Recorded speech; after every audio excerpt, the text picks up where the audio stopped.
I don't need to tell you that there's so much to distract us right now from what we need to be focusing on, and that's what I'm always saying, getting our house in order and our relationship with Jesus Christ. And this is almost a follow up of the last video I did about evil people, but it's not just about evil people, it's about the people that the devil actually sends into your life to distract you at the worst possible times, like now. And these people can actually appear to be attractive, yeah. These are the seducing people, um,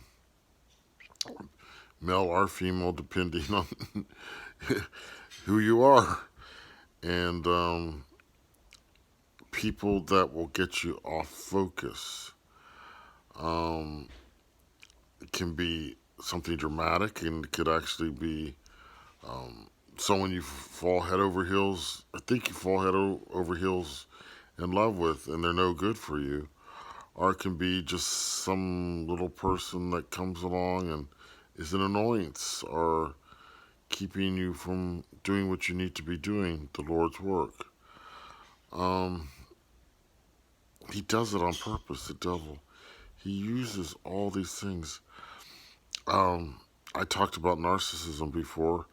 I think I did mention about there was this young man who came to into my life. He worked at Kroger, and I felt sorry for him because he's had such a bad family and everything, family situation.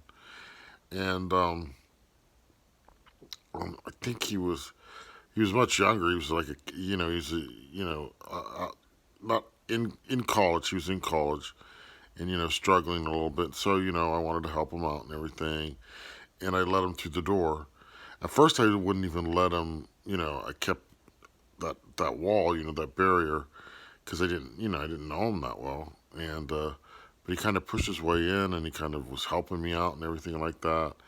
And he turned out to be a total narcissist. And it was worse than that. He brought all these people around that were just bad news.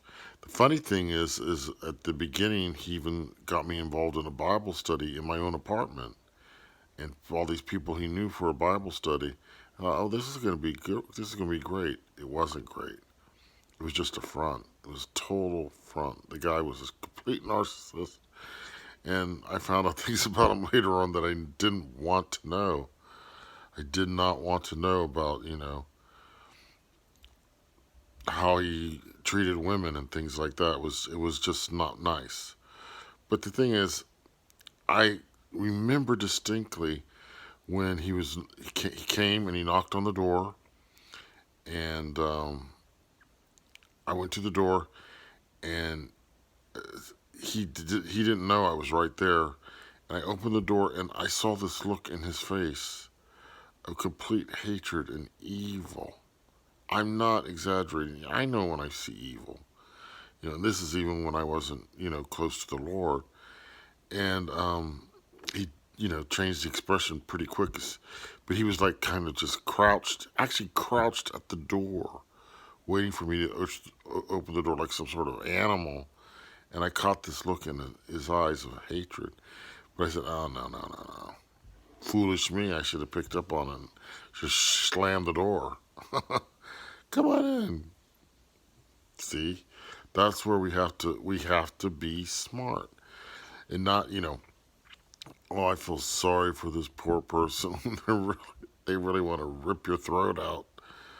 But that was a clear cut case of the devil sending someone into my life to really mess it up, and he did for a while because he was very deceiving and charming and what's the word, engaging.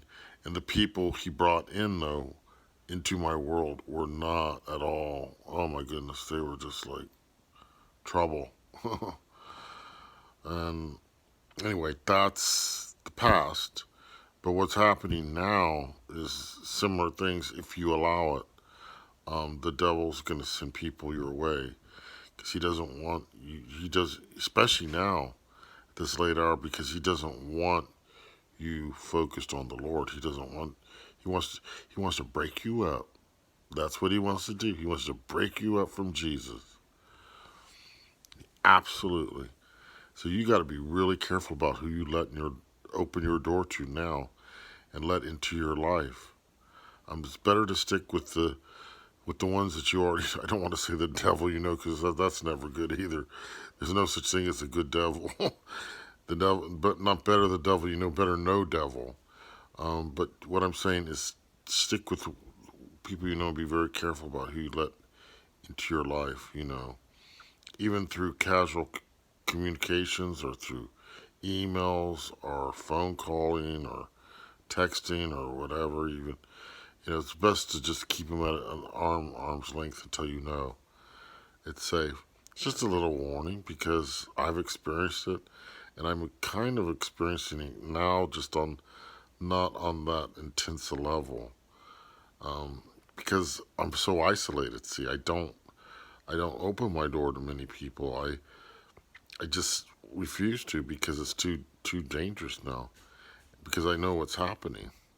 So I would just be very cautious about who you let into your life now.